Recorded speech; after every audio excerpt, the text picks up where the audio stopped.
espiritual, vibracional, energética que esse poderoso morto tem dentro da Quimbanda, que ultrapassa os limites superficiais que as pessoas costumam falar sobre ele. Tá? Eu fiz um texto, eu vou acompanhando esse texto aqui, porque eu não quero perder nenhum detalhe, eu quero passar para vocês com profundidade a essência desse espírito, a essência dessa legião e a grandeza da meia-noite, para vocês entenderem. Tá? Então a gente começa falando sobre o limiar, que é o portal entre os mundos. É o portal que separa os vivos e os mortos. Então a meia-noite é o momento exato que divide o velho e o novo. É o limiar do tempo. Então a primeira característica do Exu da meia-noite é que ele tem uma conexão direta com o Exu do tempo, que é o Exu que trabalha na linha passado, presente e futuro, a linha causal da vida das pessoas. Tá? Como a Quimbanda atinge diretamente o mundo material e além do âmbito interno, externo, tá? Ela também trabalha nessa linha de passado, presente e futuro.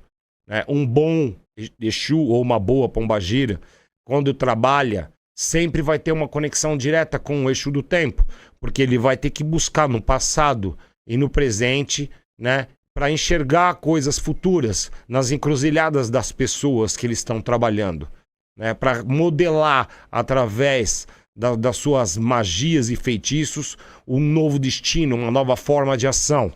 Tá? Então, o primeiro grande detalhe do Exu da meia-noite é essa ligação direta que ele tem com o Exu do tempo. Tá? Em termos simbólicos e espirituais, a gente pode dizer que o portal da meia-noite é um vazio temporal, é um portal aberto para as forças que não pertencem nem a um lado nem ao outro. Então, se existe um véu que separa vivos e mortos, à meia-noite, né, ele se rasga, ele é rasgado com os punhais flamejantes, né? São abertos os portais das cidades dos mortos para que nos pontos de força de Exu e Pombagira possam se manifestar no mundo material, né? Dentro das suas formas astrais, diversas classes espirituais. Então na Quimbanda eu posso dizer que é o ápice, é o ponto máximo do horário de Exus, né? Dos guardiões das encruzilhadas, dos mensageiros entre o mundo material e espiritual. Se a gente fosse fazer uma comparação com o espiritismo, seria a hora que os espíritos se manifestam com mais facilidade. E no ocultismo é chamado a hora morta ou a hora das sombras. E é nesse sentido que eu tinha programado para vocês a oração do Cavaleiro Negro, justamente pelo fato dele ser a manifestação mais nobre do próprio Exu Sete Sombras, tá? Então, o que acontece à meia-noite? Na meia-noite, a maioria dos seres humanos está dormindo. Tá? A maioria está dormindo. Ou seja, o inconsciente desatenta e espiritualmente exposta.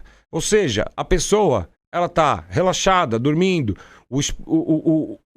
Ela está tipo num momento de exposição, num momento de corpo aberto, como a gente fala, né? Para muitos sistemas esotéricos, esse estado torna o espírito mais vulnerável. Ele se torna mais aberto, mais fácil de ser atacado, influenciado, né? Ou ter interferências astrais.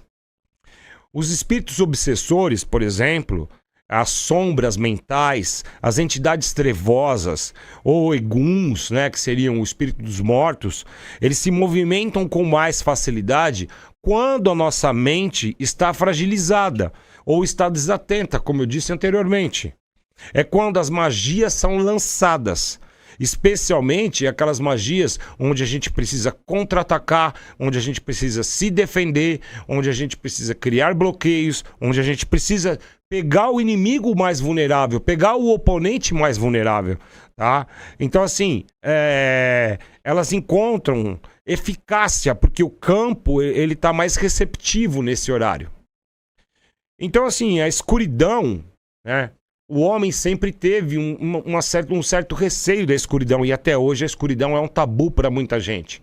Mas a maioria das pessoas esquece que para dormir elas precisam fechar os olhos e entrar na escuridão profunda, né? Ela sempre foi associada ao desconhecido, ao que escapa do controle racional, porque aquilo que você não vê, você tem que acionar os outros sentidos sensoriais para poder sentir. Então a espiritualidade nada mais é do que o quê? O aflorar de outros sentidos espirituais.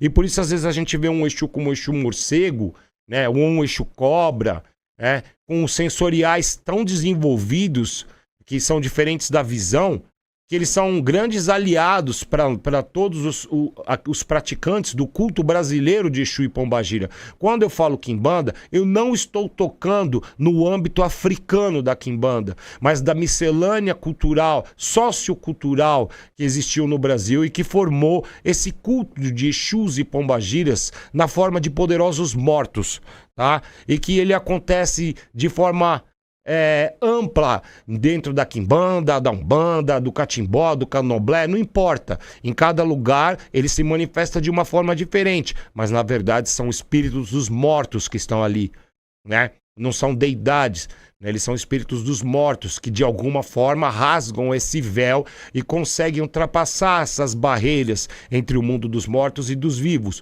usando corpos muitas vezes para poder se manifestar através de um processo que a gente chama de incorporação, tá? Então, a meia-noite ela simboliza o auge da noite, quando o sol está mais distante e com ele a luz da razão. Então, o que acontece? A meia-noite também é um momento em que o homem está num processo muito instintivo de ser, né? Ele está num processo, ele liga muitos instintos dele e o processo racional dele é diminuído. Então, a meia-noite se torna um horário perigoso porque é um horário onde o corpo ele começa a entrar num processo de descanso e o processo racional dele deixa de ocorrer com tanta intensidade, né?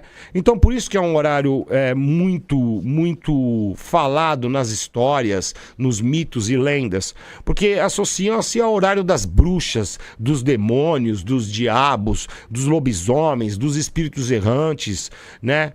E a gente pode ir mais longe ainda, que a gente pode falar que o inconsciente coletivo, tá? O inconsciente coletivo é a hora em que as coisas ruins acontecem, né? As pessoas entendem que a meia-noite é a hora que as coisas ruins acontecem. E isso cria uma egrégora, uma energia em cima desse horário. Então eles se alimentam desse medo ancestral, que existem várias formas até científicas de provar que isso é passado geração após geração, né? Tanto sobre o horário quanto sobre o processo noturno, né? E traz esse medo que já vem de gerações em gerações, né? Mas para nós é um horário ritualístico de poder. Enquanto muitos temem a meia-noite, nós, que praticamos o culto brasileiro de Exu e Pombagira, assim como diversos magistas e feiticeiros, reverenciam esse horário. Meia-noite é perigosa não é por ser má, mas por ser potente. Ela é uma potência. E como toda potência, ela exige respeito, preparo e intenção clara. Você tem que estar muito certo daquilo que você está fazendo nesse horário.